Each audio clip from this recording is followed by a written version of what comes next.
Die koringbedryf is een van die oudste industrieë in Suid-Afrika.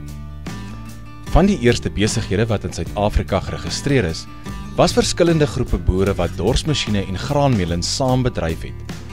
Die kommersialisering van die Suid-Afrikaanse graanbedryf het grootliks as gevolg van die ontdekking van diamante in die 1860s en toe later goud in die 1880s ontstaan.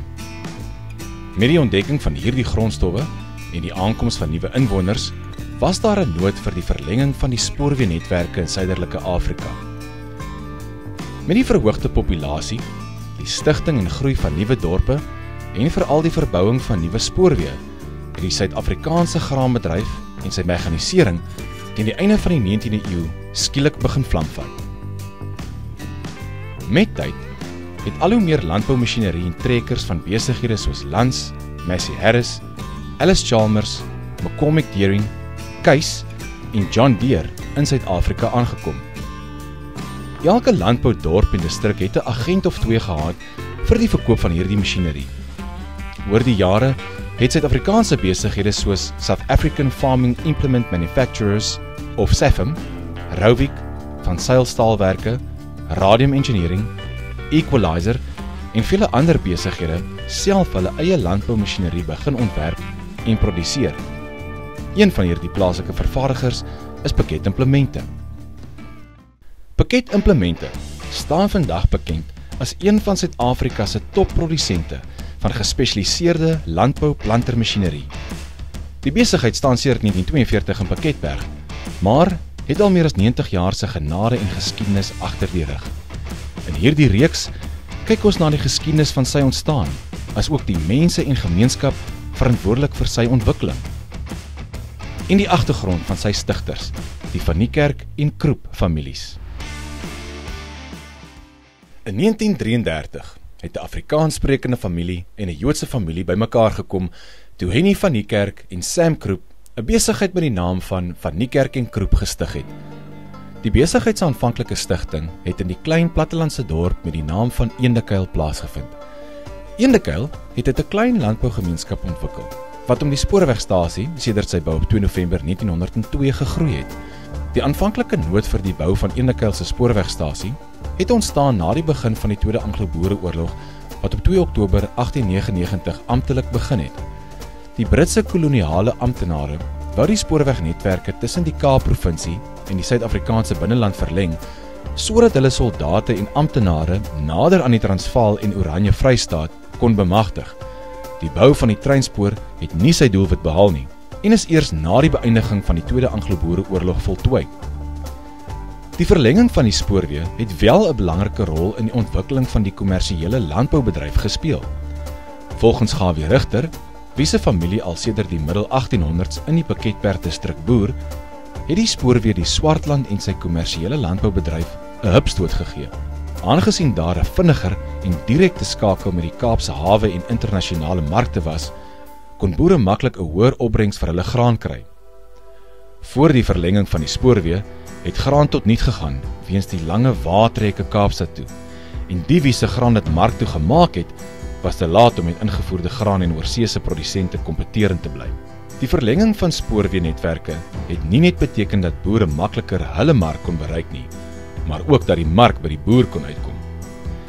Al hoe meer algemene handelaars en besighede kon nou 'n groter verskeidenheid van landboumasjinerie en implemente invoer en versprei. Baie landboumasjineriehandelaars het as algemene handelaars in hulle plaaslike dorpe begin. Die handelaars het van seep tot pype tot ou wasmasjiene verskaf, enigiets wat die dorp nodig gehad het.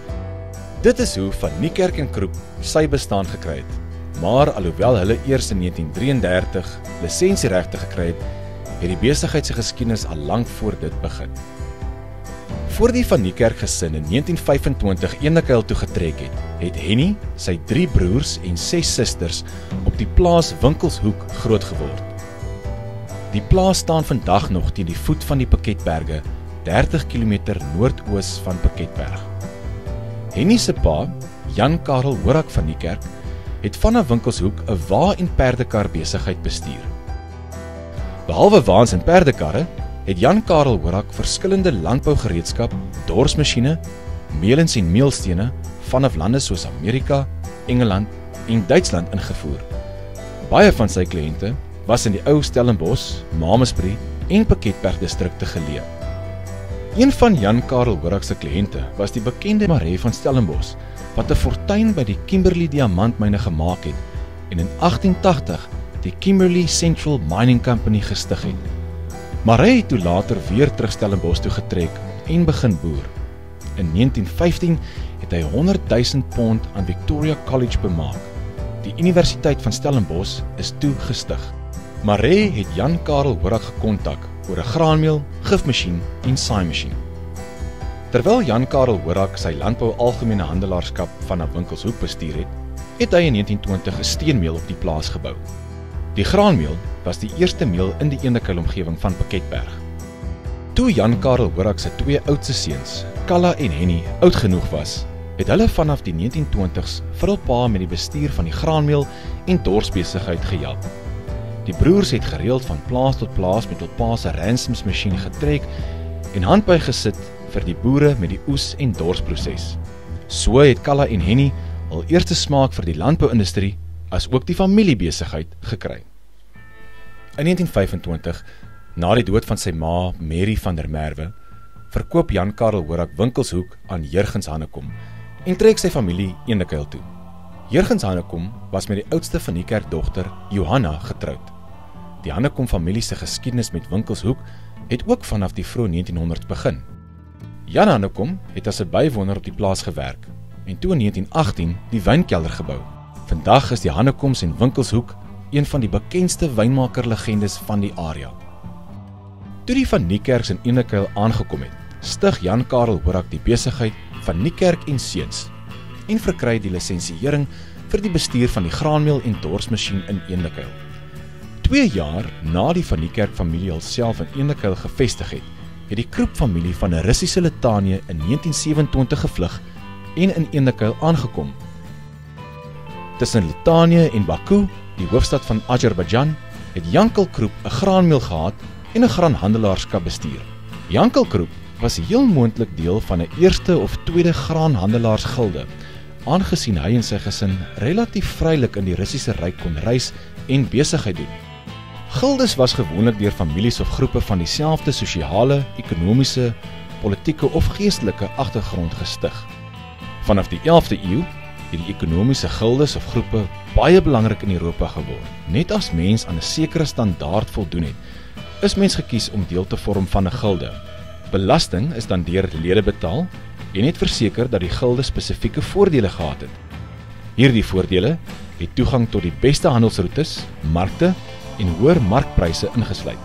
Met 'n goeie besigheidsagtergrond en ervaring in die graanbedryf, het Jankel en sy vrou Rachel Zarembowski die algemene handelaarskap in Eendekuil vanaf die Kats familie oorgekoop. Die Kats gesin het Moreesburg toe getrek, waar hulle die Royal Hotel gekoop en bestuur het. Behalwe die winkel wat hulle by die Katse oorgekoop het, het die Kroeps ook die Spoorweghotel gekoop. Die hotel was destyds in 1903 deur die Burger familie gebou, kortliks nadat die spoorwegstasie voltooi is.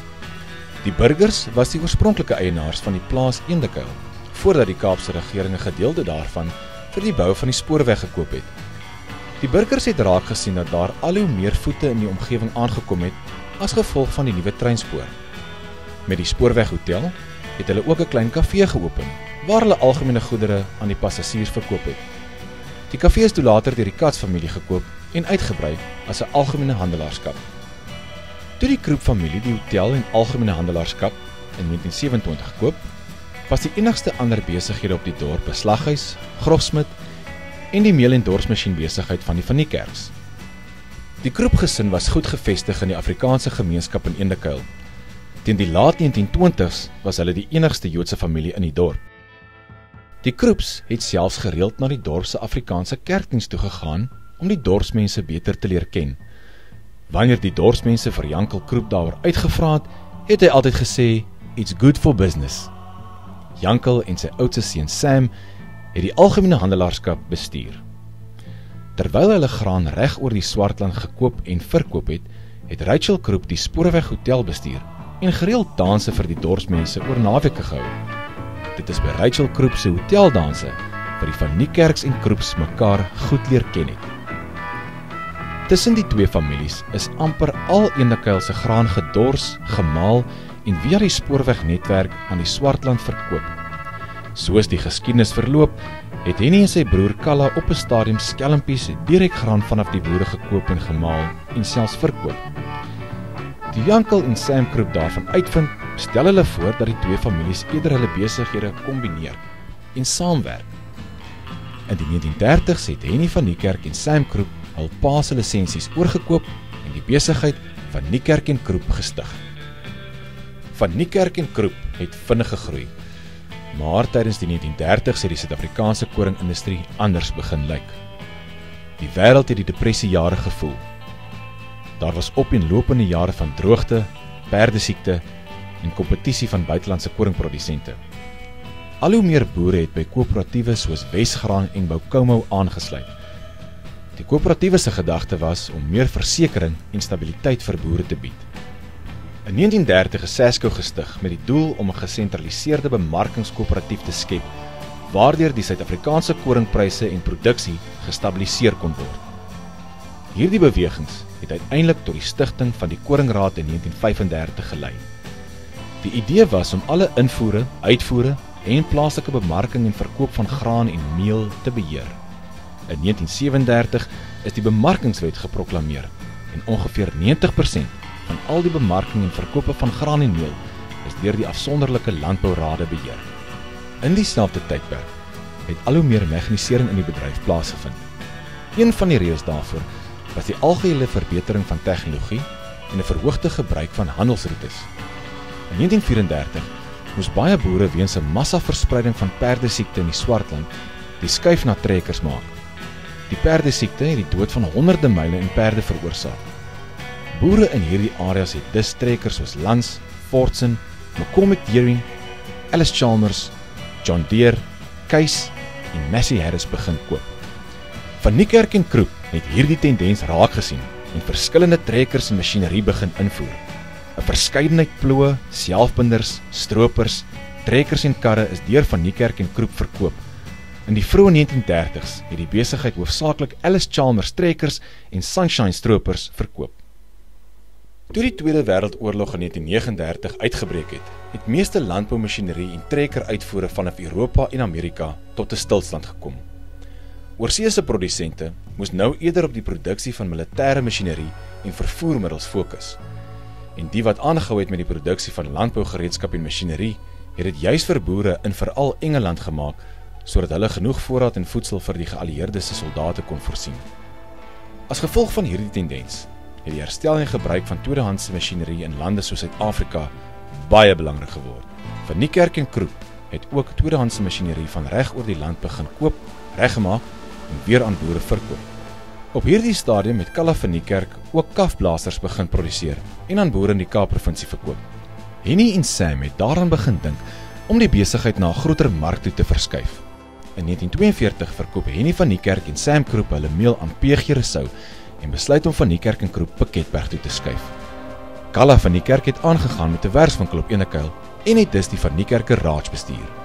Op Piketberg het Van Niekerk en Kroep binne die eerste 2 dekades verskriklik vinnig ontwikkel en teen die middel 1950s die bekende landbouhuis gestig. In die volgende video praat ons oor die legendariese werktuigkundiges agter die besigheid se groei en die ontstaan van die handelsmerk Piket, die voorloper van Piket implemente en die begin van die besigheid se eie implemente.